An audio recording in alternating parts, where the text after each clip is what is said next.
Hello everyone, welcome to our new video. आज हम LTSST के अंदर अपनी ज्योग्राफी की 7वीं क्लास करने जा रहे हैं। पिछली क्लास में हमने एटमॉस्फेयर और उसके कंपोजिशन के बारे में पढ़ा था, तो सबसे पहले एक क्विक रिवीजन कर लेते हैं ताकि पिछला हमें जो है एक बार याद आ जाए। ठीक है, चलिए। तो पिछले लेक्चर में हमने पढ़ा था स्ट्रक्चर ऑफ एटमॉस्फेयर यानी वायुमंडल की संरचना के बारे में, जिसमें हमने जाना कि जो एटमॉस्फेयर है वो बना है डिफरेंट टाइप के गैसेस, वाटर वेपर और डस्ट की वजह से। ठीक है, इसमें एक चीज़ मैंने ये भी बताया कि हमें याद करना है कि जो हमारा एटमॉस्फेयर है उसमें जो डिफरेंट टाइप के गैसेस हैं उनका परसेंटेज कुछ ये है। ठीक है, इसके डिक्रीजिंग ऑर्डर में ये हमें याद करना होता है। ये काफ़ी बार एग्जाम में पूछा गया है, तो इसको इस तरीके से याद कर लीजिएगा कि नाइट्रोजन का कितना परसेंट है, ऑक्सीजन कितना है, इस तरीके से पूछा जाता है। कई बार क्वेश्चन इस तरीके से भी पूछा जाता है कि एटमॉस्फेयर में कौन सी जो गैस है वो पाई जाती है नहीं पाई जाती। ठीक है, जैसे इसमें क्लोरीन नहीं लिखा है, तो अगर ऐसे एग्जाम्पल दे सकता है कि बताओ कि कौन सी नहीं पाई जाती, तो ऐसे क्वेश्चन भी पूछे जाते हैं, तो ध्यान रखिएगा। इसके बाद हमने पढ़ा था कि कार्बन डाइऑक्साइड कैसे ग्रीन हाउस इफेक्ट क्रिएट करती है। मैंने बताया था कि ये जो सन की इनकमिंग रेडिएशन है उनके लिए पारदर्शी होती है, यानी उन्हें अंदर आने देती है लेकिन एटमॉस्फेयर से बाहर नहीं जाने देती। ठीक है, जिससे एटमॉस्फेयर का टेम्परेचर बढ़ जाता है और वही कहलाता है हमारा ग्रीन हाउस इफेक्ट। ये हम पढ़ चुके हैं। इसके अलावा हमने एरोजोल के बारे में देखा कि किस तरीके से एरोजोल जो है वो रेन यानी बारिश होने में इंपॉर्टेंट रोल प्ले करते हैं, तो वो हम देख चुके हैं। ठीक है, उसके बारे में हमने पढ़ा था कि पृथ्वी की जो वायुमंडल की परतें हैं, हमने डिफरेंट टाइप की परतें पढ़ी थी। उनमें हमने 4 इंपॉर्टेंट थी कि क्षोभ मंडल है, समताप मंडल है, मध्य मंडल है और ताप मंडल है। ठीक है, ये हम पढ़ चुके हैं। इसमें हमने एक एक करके सारी लेयर्स के बारे में देखा। ये भी देखा कि कौन सी लेयर में क्या इंपॉर्टेंट है, कौन सी चीज़ जो है इसकी विशेषता है। इसके अलावा हमने टेम्परेचर के बारे में पढ़ा था। टेम्परेचर में मैंने स्पेशली बताया था कि टेम्परेचर को याद करना है, इससे रिगार्डिंग कई सारे MCQs पहले भी पूछे गए हैं। जैसे मैंने बताया था कि जो ट्रोपोस्फियर है यानी क्षोभ मंडल है, इसमें क्या होता है कि जैसे हम ऊंचाई में जाते हैं, ऊंचाई के साथ जैसे जैसे हम जाते हैं टेम्परेचर कम होता है, वैसे ही इसमें ऊंचाई के साथ टेम्परेचर बढ़ता है, इसमें अगेन कम होता है, फिर थर्मोस्फीयर में बढ़ता है और लास्ट में, क्योंकि मैंने बताया थर्मोस्फीयर 2 परत में डिवाइडेड होता है, 2 पार्ट्स में डिवाइड होता है। ऊपर वाले को कहते हैं बहिर्मंडल यानी एक्सोस्फीयर और नीचे वाले को कहते हैं आइनोस्फीयर। तो आइनोस्फीयर में जो है ऊंचाई के साथ तापमान बढ़ता है और एक्सोस्फीयर में कम होता है। तो इस तरीके से पैटर्न था कि कम हो रहा है, बढ़ रहा है, कम हो रहा है, फिर बढ़ रहा है, फिर कम हो रहा है। ठीक है, इसको याद करने के लिए कहा था क्योंकि ये इंपॉर्टेंट है, कई बार एग्जाम में पूछा गया। ठीक है, तो इस तरीके से हमने डिफरेंट लेयर थी, सारी लेयर्स की इंपॉर्टेंट चीज़ें पढ़ ली थी और क्या क्या था वो पढ़ा था। और एक इंपॉर्टेंट जो थी चीज़ इसमें थी वो थी अरोरा लाइट्स। ठीक है, अरोरा लाइट्स मैंने बताया था कि सन से जो सोलर फ्लेयर्स हैं वो बाहर निकलती हैं और जो पोलर एरियाज हैं हमारे नॉर्थ पोल और साउथ पोल दोनों में मैग्नेटिक रेडिएशन होने की वजह से ये सनलाइट जो सोलर इरप्शन हो रहा है उसको एब्जॉर्ब करती हैं और जिससे क्या होता है डिफरेंट टाइप की लाइट से ये इस तरीके की लाइट क्रिएट होती है। कहाँ पे? केवल पोलर एरियाज में, नॉर्थ पोल और साउथ पोल दोनों ध्रुवों पे जो है इस तरीके से लाइट क्रिएट होती है। इनका नाम भी मैंने बताया था कि जो उत्तरी गोलार्ध में इसे कहते हैं अरोरा बोरियलिस और दक्षिणी गोलार्ध में इसे अरोरा ऑस्ट्रेलिस। ठीक, ये भी एक आध बार पूछा गया तो इसे भी ध्यान रखिएगा। तो इस तरीके से हमने लास्ट जो हमारी क्लास थी उसमें हमने कंप्लीट कर लिया था अपना स्ट्रक्चर ऑफ एटमॉस्फेयर के बारे में। ठीक है, तो ये हमारी लास्ट क्लास थी। आज हम पढ़ने वाले हैं इससे आगे। इससे पहले एक चीज़ आपको बता दूं कि अगर आप जो है LTSST के अंदर तैयारी कर रहे हैं, आप हमारे साथ ज्वाइन हो चुके हैं तो बड़ी अच्छी बात है, लेकिन अगर आपने अभी तक हमारा ऐप डाउनलोड नहीं करा है तो हमें अचीवर ऐप डाउनलोड करिए, जिसका लिंक आपको डिस्क्रिप्शन बॉक्स में दिया गया है। और वो डाउनलोड करके आप LTSST के अंदर जो है डिफरेंट टाइप के कोर्सेज के अलावा भी यहाँ पे बहुत सारे अदर कोर्सेज भी हैं। अगर आप किसी अदर एग्जाम की तैयारी कर रहे हैं तो वहाँ पे आप अपने जो भी आपको अप्रोप्रिएट लगता है उसके अकॉर्डिंग आप कोर्स खरीद सकते हैं। ठीक है, तो काफ़ी सिंपल प्रोसेस है। ऐप आपको डिस्क्रिप्शन बॉक्स में दिया गया है, उसे जाके डाउनलोड करिए। और अगर आपको इसके रिगार्डिंग कोई क्वेरी है तो वहाँ पे एक क्वेरी वाला जो नंबर है उस पर आप कांटेक्ट कर सकते हैं। ठीक है, चलिए आगे बढ़ते हैं। आज हम पढ़ने वाले हैं अपने एटमॉस्फेरिक प्रेशर यानी वायुमंडलीय जो दाब होता है उसके बारे में। बहुत इंपॉर्टेंट चैप्टर है, इससे भी काफ़ी ज़्यादा क्वेश्चन पूछे जाते हैं और फिजिकल ज्योग्राफी में तो इससे ही सारी फिजिकल ज्योग्राफी बनी है। ठीक है, तो इससे ध्यान रखना। तो देखिए, एटमॉस्फेरिक प्रेशर यानी वायुमंडलीय दाब क्या है। ठीक है, 2 चीज़ें, एक होता है वायु दाब और एक होता है वायुमंडलीय दाब। दोनों अलग अलग चीज़ें लग एक रही हैं लेकिन दोनों अलग अलग चीज़ें। ठीक है, तो एक छोटा सा पहले वायुमंडलीय दाब के बारे में पढ़ते हैं। ठीक है, इसमें भी पहले हम ये पढ़ लेते हैं कि दाब क्या होता है। ठीक है, दाब हमने साइंस में पढ़ा होगा, जिसे प्रेशर कहते हैं। प्रेशर क्या होता है? यूजुअली इसे एक फॉर्मूले के द्वारा समझा जाता है कि प्रेशर इक्वल टू होता है फोर्स अपॉन एरिया। यानी किसी भी पर्टिकुलर एरिया के अंदर कोई भी एरिया है, इस पर हम कितना फोर्स लगा रहे हैं या कितना बल लगा रहे हैं, वही क्या होता है उस मतलब किसी एकांक क्षेत्र, इसका जो परिभाषा होती है कि किसी एकांक क्षेत्रफल में लगाए जाने वाले बल को ही क्या कहते हैं, हम दाब कहते हैं। ठीक है, सिंपल सा समझ लीजिए, अगर हम किसी सरफेस पे एक बल लगा रहे हैं यानी किसी को हम दबा रहे हैं तो वो उसका दाब है। ठीक है, इतना मतलब अप्रोप्रिएट उसके अकॉर्डिंग नहीं है, लेकिन जो है आपको ध्यान रखना है कि क्या होता है, क्योंकि आप जब विजुअलाइज करेंगे अपने दिमाग के अंदर तभी ये चैप्टर पॉसिबल हो पाएगा। ठीक है, फिजिकल ज्योग्राफी में मैक्सिमम चीज़ें आपको दिमाग के अंदर विजुअलाइज करनी पड़ती। तो सिंपल सा हो गया कि दाब क्या है, प्रेशर क्या है। प्रेशर कुछ नहीं कि हम एक किसी भी एरिया के अंदर, कोई भी एरिया हो सकता है, उसके अंदर एक जो फोर्स लग रहा है उस फोर्स की वजह से जो है जो प्रेशर जनरेट कर रहा है वही एक तरीके का फोर्स है। ठीक है, एकांक क्षेत्रफल में लगने वाला बल, उसी को कहते हैं फोर्स। ठीक, अब देखिए ये तो हो गया दाब। अगर हम वायुमंडलीय दाब की बात करें तो वायुमंडलीय दाब क्या है। देखो, अर्थ में हमें पता है कि जो हमारी पृथ्वी है वो एक समान नहीं है। एक समान नहीं है कहने का मतलब ये है कि कहीं पे क्या है, पहाड़ है, ठीक है, तो कहीं पे पेड़ है, कहीं पे मैदान है, कहीं पे तालाब है, कहीं पे जमीन है, कहीं पे रेगिस्तान है, अलग अलग है।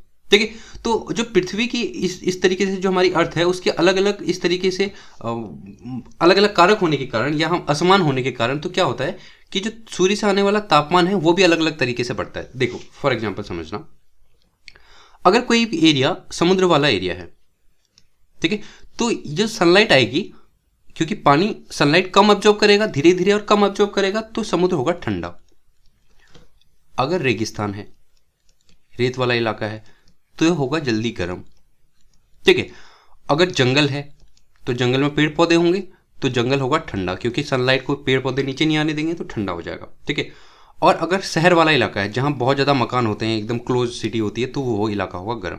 तो इस तरीके से क्योंकि हमारा जो पृथ्वी है वो क्या है, डिफरेंट टाइप के सरफेस से बनी हुई है, तो यहाँ पे जो तापमान का वितरण है, यानी जिसको हम कहते हैं टेम्परेचर डिफरेंस है, वो बहुत ज़्यादा होता है। ठीक है, कहने का मतलब यह है कि कहीं पे ठंडा है, कहीं पे गर्म है, कहीं पे किसी तरीके का टेम्परेचर, कहीं पे किसी तरीके का टेम्परेचर। ठीक है, तो यही तापमान के असमान वितरण के कारण क्या होता है, वायुमंडल पर दबाव बनता है। कैसे बनता है, देखो जैसे कोई ये पर्टिकुलर एरिया है, इस एरिया में क्या है कि बहुत ज़्यादा सनलाइट आती है। ठीक है, जब सनलाइट आएगी तो इस पे तापमान बढ़ जाएगा, और जब भी किसी भी एरिया का तापमान बढ़ेगा वहां पे क्या होगा, उसकी हवा उड़ जाएगी। ठीक है, अब इसको इस तरीके से समझते हैं। देखो, आपने अपने घर पे लगा हुआ एसी देखा होगा। ठीक है, एसी से जब भी हवा आती है आपने देखा होगा वो नीचे बैठती है। ठीक है, वो उड़ नहीं जाती, वो नीचे की ओर आती है। क्यों? क्योंकि ये हवा ठंडी हवा है। ठीक है, और जबकि क्या होता है, कमरे पे जो एग्जॉस्ट लगा होता है, एग्जॉस्ट वाला जो पंखा लगा होता है, वो दीवार की सबसे ऊंची हाइट पे लगा है। क्यों? क्योंकि जो गर्म हवा है, गर्म हवा एकदम से गर्म होकर ऊपर उठती है और ये पंखा उसको बाहर फेंकेगा। समझ रहे? तो जब भी हवा गर्म होती है वो उड़ जाती है, और गर्म हवा जब उड़ेगी तो उस स्थान पे क्या होगा, हवा कम हो जाएगी। हवा कम होने की वजह से वहां पे वायु का दाब भी कम हो जाएगा, क्योंकि वायु है ही नहीं तो वायु दाब नहीं हो पाएगा। वायु दाब कम होने वाले एरिया उसी को कहते हैं लो प्रेशर या निम्न वायुदाब क्षेत्र। निम्न वायुदाब क्षेत्र, तो निम्न वायुदाब क्षेत्र किसे कहेंगे, जहां पे क्या होगा, वायु उड़ जाएगी, हवा कम होगी, और जिसकी वजह से वहां पे वायु के द्वारा जो लगाया जाने वाला दाब है वो कम होगा, तो हो जाएगा लो प्रेशर एरिया। इसके अपोजिट ले लो, जो ठंडी जगह है, ठीक है, ये देखा देखो कोल्ड, यानी जो ठंडा स्थान है वहां पे क्या होगा, हवा नीचे बैठेगी। जैसे एसी है, मैंने बताया ना, एसी से आने वाली ठंडी हवा वो नीचे बैठती है, तो सरफेस पे क्या होगा, बहुत ज्यादा हवा होगी, तो हवा होने की वजह से प्रेशर भी क्या होगा, दाब क्या होगा, ज्यादा होगा। तो इसी वजह से जो ठंडे इलाके हैं इनमें क्या होता है, हाई प्रेशर यानी उच्च वायुदाब होता है। उच्च वायुदाब होता है। इतना आप शायद समझ चुके हैं। अगर लॉन्ग स्टोरी शॉर्ट करें, एकदम सिंपल चीज में इसको समझें, तो सिंपल सी बात यह है कि जहां भी गर्म होगा, गर्म वाले इलाके होंगे, वहां पे क्या होगा, दाब कम होगा, यानी निम्न दाब होगा। ठीक है, और जहां पे ठंडे वाले इलाके होंगे वहां पे उच्च दाब होगा। ठीक है, यानी दाब ज्यादा होगा। सिंपल सी बात है, इसमें बहुत ज्यादा सोचने की जरूरत है। तो इसी तरीके से ये जो बता रहा है वो यही कहना चाह रहा है कि तापमान के असमान वितरण के कारण, यानी कहीं पे तापमान कम ज्यादा होने के कारण जो ठंडा गर्म होता है, उसके कारण भी वायुमंडल पर जो है डिफरेंट तरीके का दाब बनता है। यानी ठंडा मतलब कहीं पे ज्यादा दाब बनता है, कहीं पे कम दाब बनता है, तो इस तरीके से होता है। तो वायुमंडलीय दाब का जो एक बड़ा रीजन है, उसका मतलब वायुमंडलीय दाब बनने का जो एक बड़ा कारण है वह है टेम्परेचर यानी तापमान। ठीक, इतना आप समझ चुके होंगे कि किस वजह से बनता है। ठीक, आगे बढ़ते देखो, अगर इसकी डेफिनेशन कहा जाए कि कैसे एयर प्रेशर बन रहा है, वायुमंडल, सॉरी एयर प्रेशर नहीं, एटमॉस्फेरिक प्रेशर यानी वायुमंडलीय दाब। एयर प्रेशर अलग होता है, उसे आप समझेंगे। ठीक है, देखो वायुमंडलीय दाब क्या होता है, ये वायुमंडल है, हमने इससे पहले लेयर्स पढ़ी थी अर्थ की, जैसे ये वायुमंडल है। ठीक, तो इस वायुमंडल में डिफरेंट टाइप की लेयर हैं, जैसे क्षोभ मंडल है, समताप मंडल है, मध्य मंडल है, आयनोस्फीयर, एक्सोस्फीयर, इस तरीके से होता है। ठीक है, तो ये डिफरेंट लेयर्स पे क्या होता है, इसी एयर हवा द्वारा जो दाब लगाया जाएगा, ठीक है, यानी वायुमंडल की जो विभिन्न परतें हैं इन पे हवा द्वारा लगाए गए दाब को ही क्या कहते हैं, वायुमंडलीय दाब कहते हैं। ठीक है, लिखा भी देखो, सतह या महासागरीय तल के प्रति इकाई क्षेत्रफल पर वायुमंडल की सभी परतों पर भार, भार का मतलब देखो ये एयर है तो एक बल लगा रही है, और अभी हमने बल का जो फॉर्मूला पढ़ा था उसमें भी हमने पढ़ा था कि भार लगता है, एक फोर्स लगता है। ठीक है, तो जो डिफरेंट टाइप की लेयर्स है इन पे लगने वाली बल जो है वही क्या कहलाता है, वायुमंडलीय दाब कहलाता है। ठीक है, परिभाषा आपसे नहीं पूछी जाने वाली है, बस आपको एक माइंड में विजुअलाइज करना है कि क्या होता है। अब दूसरी चीज है कि इसे प्रभावित करने वाले कारक कौन कौन से। एक तो हमने पढ़ लिया कि टेम्परेचर यानी तापमान है, क्योंकि तापमान अगर ज्यादा होगा तो दाब क्या हो जाएगा, कम हो जाएगा, और इसके अपोजिट अगर टेम्परेचर कम होगा तो दाब क्या हो जाएगा, ज्यादा हो जाएगा। दोनों इन्वर्सली प्रोपोर्शनल हम कह सकते हैं। ठीक है, तो इस तरीके से। इसके अलावा और क्या कारक है, दूसरा कारक है जैसे ऊंचाई। ऊंचाई कैसे, देखो ये जमीन है यानी मैदान है और ये पहाड़ है। ठीक है, और आपने देखा होगा साइंस में क्वेश्चन भी पूछा जाता है कि पहाड़ पर चढ़ते हुए हमारी सांस क्यों फूलने लगती है, आपने सुना होगा क्यों, क्योंकि पहाड़ पे क्या है, हवा कम है। ऊंचाई वाले इलाकों में हवा कम होती है। हवा कम होने का मतलब है कि वायुमंडलीय जो दाब है वो कम होता है। ठीक है, जो ऊंचे स्थानों पर वायुमंडलीय दाब कम होती है, और वायुमंडलीय दाब कम होने की वजह से वहां पर क्या होगा, निम्न दाब क्षेत्र होगा। ठीक हो गया। और जबकि मैदान पे क्या होगा, मैदान पे परफेक्टली हवा होती है, ज्यादा हवा होती है, तो यहाँ पे उच्च वायु दाब होता है।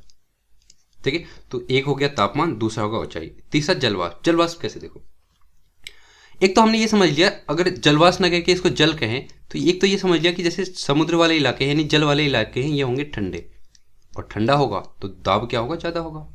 ठीक है, तो एक तो इस तरीके से। और अगर जो जलवाष्प है यानी एटमॉस्फेयर में ऊंचाई पे है तो ये क्या करेगा, सूर्य की किरणों को प्रभावित करेगा। ये हमने इससे पहले के वाले चैप्टर में भी पढ़ा था कि जो जलवाष्प है वो क्या होगा, सूर्य की किरणों को कुछ लौटा देता है। ठीक है, अगर रेडिएट करेगा, बाहर करेगा, तो ऑटोमेटिकली तापमान कम हो जाएगा इन वाले इलाकों में, और तापमान कम होगा तो उससे दाब पे फर्क पड़ेगा।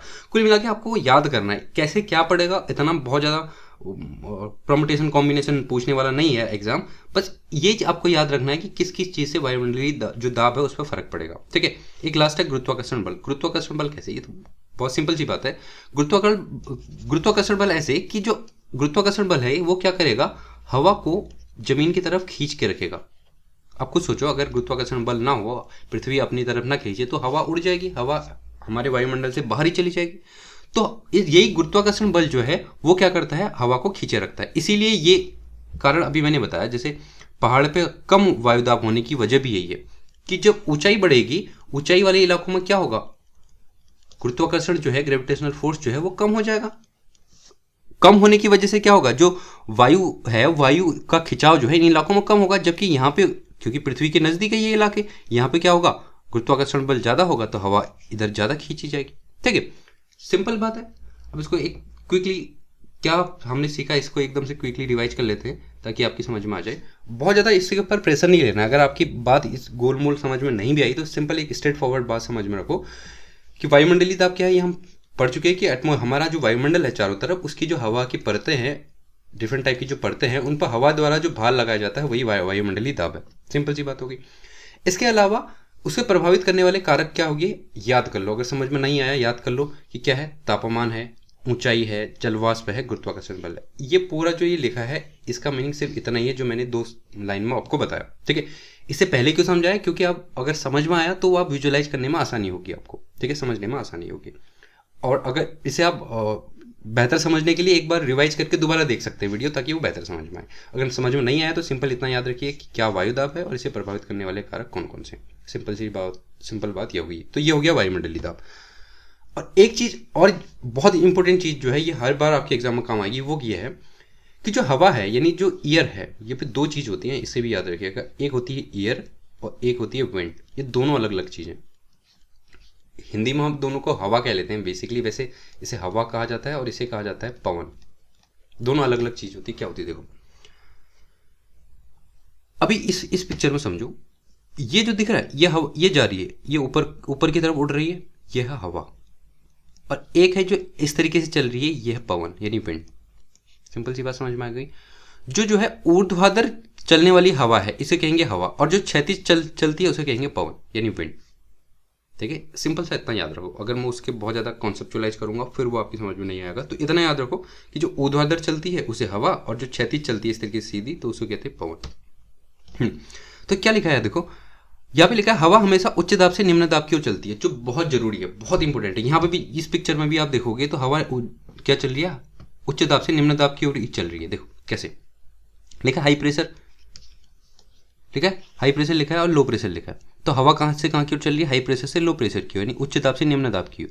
ऐसा क्यों होता है? ऐसा इसलिए होता है क्योंकि मैंने बताया जो लो प्रेशरिक एरिया होगा यानी ये निम्न वायुदाब वाला क्षेत्र होगा, यहाँ से हवा ऊपर उड़ जाएगी। हवा उड़ेगी तो यहाँ पे हवा की कमी हो जाएगी, और हवा की कमी हो जाएगी तो जहाँ पे हवा ज़्यादा है, हवा ज़्यादा कहाँ पे है, हाई प्रेशर वाले इलाकों में, तो यहाँ से हवा लो प्रेशर की तरफ बढ़ना शुरू होगी ताकि ये हवा जो है बैलेंस हो पाए। ठीक है, हमारे वायुमंडल का, हमारे वातावरण का एक नियम है कि हमेशा बैलेंस स्टेज में रहना चाहता है। बैलेंस का मतलब बराबर होना चाहिए हर जगह। तो जहाँ पे कम होती है तो ज़्यादा वाले स्थानों से कम हवा वाले स्थानों की तरफ हवा चलना शुरू होती है ताकि वो बैलेंस हो जाए। ठीक है, तो इसे भी याद रखिएगा कि हवा कहाँ से कहाँ की ओर चलती है, हाई प्रेशर से लो प्रेशर की ओर। यहाँ पे देखो दिख रहा है 1028, 1024, 1020, ये क्या है, दाब का मात्रक है। पास्कल आपने सुना होगा, पास्कल होता है दाब मापने का यूनिट। ठीक है, तो इस तरीके से ये जो हाई प्रेशर वाले इलाके 1028, 1024, 10, देखो यहाँ से क्या हो रहा है, बाहर की तरफ कम वायुदाब की तरफ हवा चल रही है। फिर देखो 1016 की तरफ, 1012, इस तरीके से। ठीक है, इसको ध्यान रखना हमेशा। चलिए नेक्स्ट, अब देखते हैं एयर प्रेशर। मैंने बताया था पहले ही वायुमंडलीय दाब अलग है और वायु दाब अलग है। ठीक है, कैसे? एक तरीके से आप ये समझ सकते हैं कि हवा में मतलब जो वायुमंडल के ऊपर जो वायुमंडल होता है उसके ऊपर लगने वाला एयर प्रेशर वायुमंडलीय दाब है। ठीक है, ऐसा समझ लो। देखो दो सर्कल बना के समझते हैं, ऐसा समझ लो, ये है आपका एयर प्रेशर वायु दाब, और ये है आपका वायुमंडलीय दाब।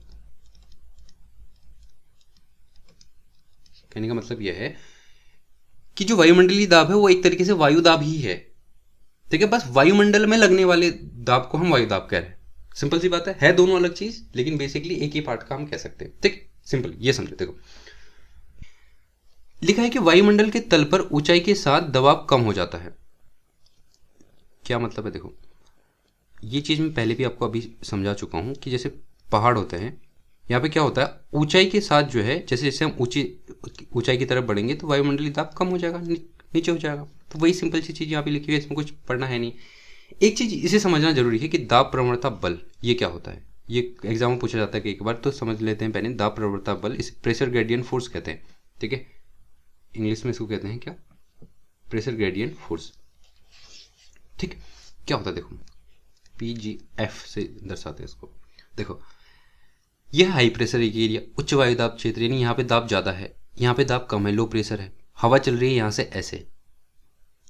ठीक है, तो ये आप मानोगे कि आपने उसमें पढ़ा होगा, 9th की NCERT में पढ़ा होगा, जो न्यूटन की गति वाले नियम है उसमें आपने पढ़ा होगा कि गति तभी होती है जब फोर्स लगता है, बल लगता है।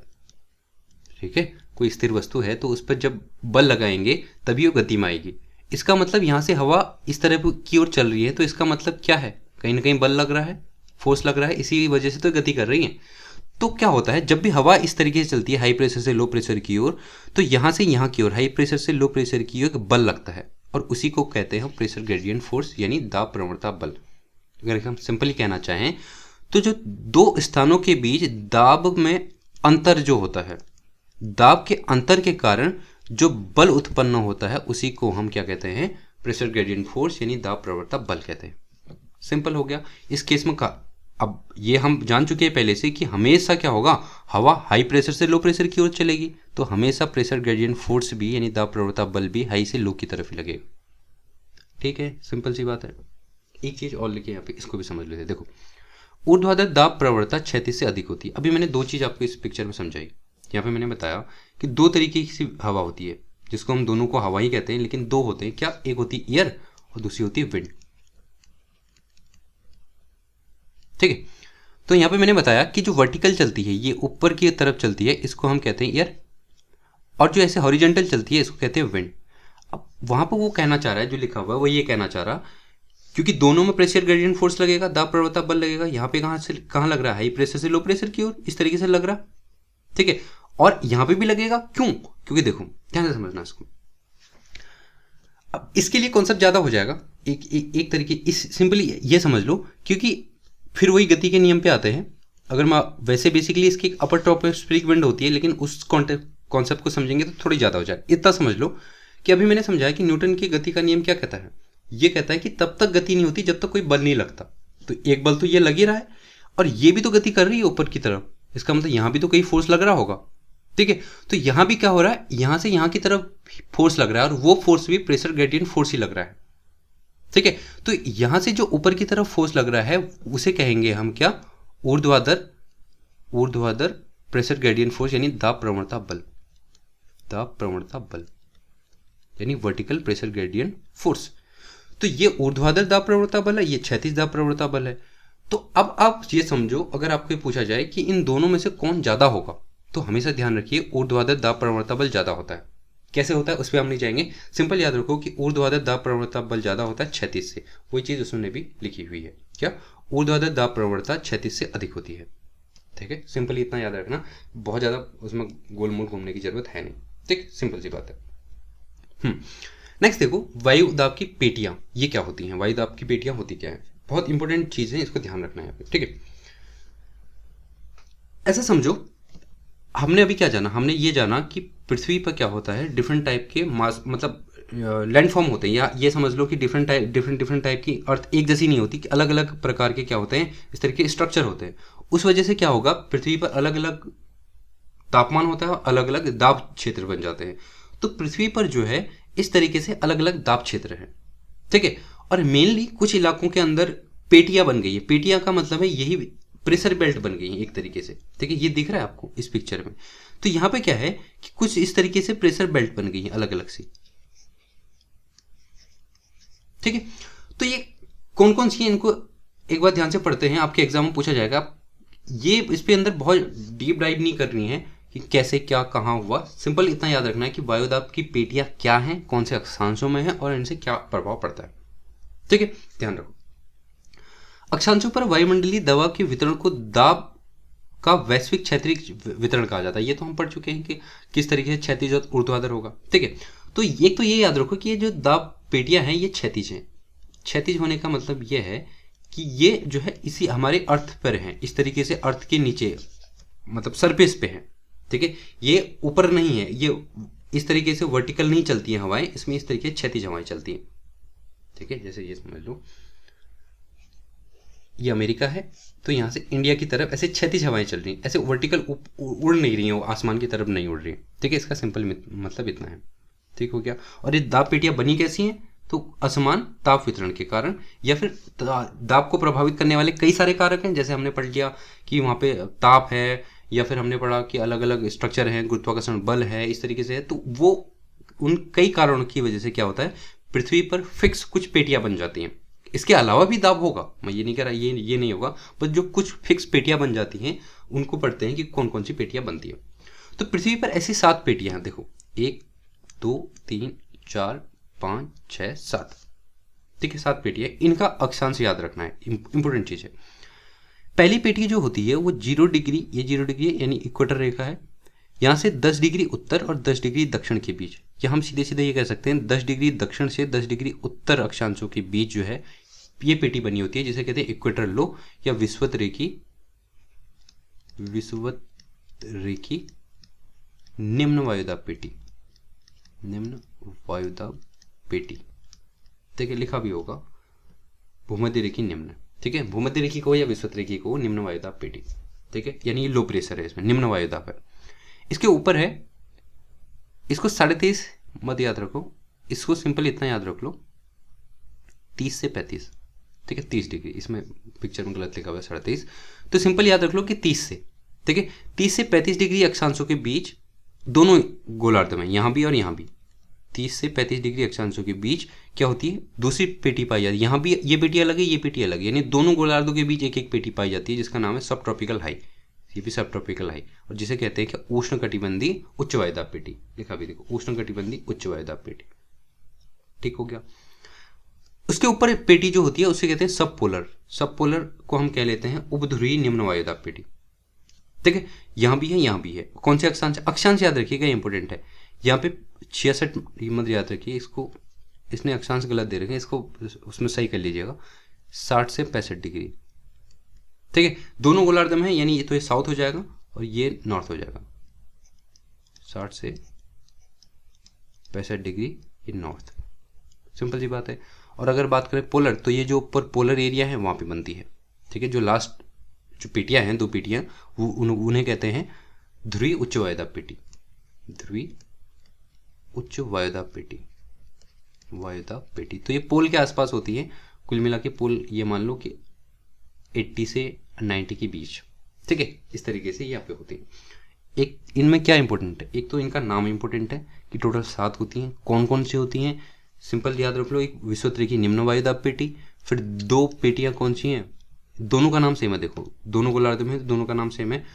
उपोष्णकटिबंधीय उच्च वायुदाब पेटी 2 है, 2 उपध्रुवीय निम्न वायुदाब पेटी हैं और 2 ध्रुवीय उच्च वायुदाब पेटी हैं, ठीक। उच्च और निम्न याद रखना, ये भी एक इस तरीके से बैलेंस में। देखो जैसे हमने वहाँ पे टेम्परेचर पढ़ा था, एक पैटर्न बनता है, यहाँ पे बनता है, देखो लो हाई, वैसे भी नीचे लो हाई,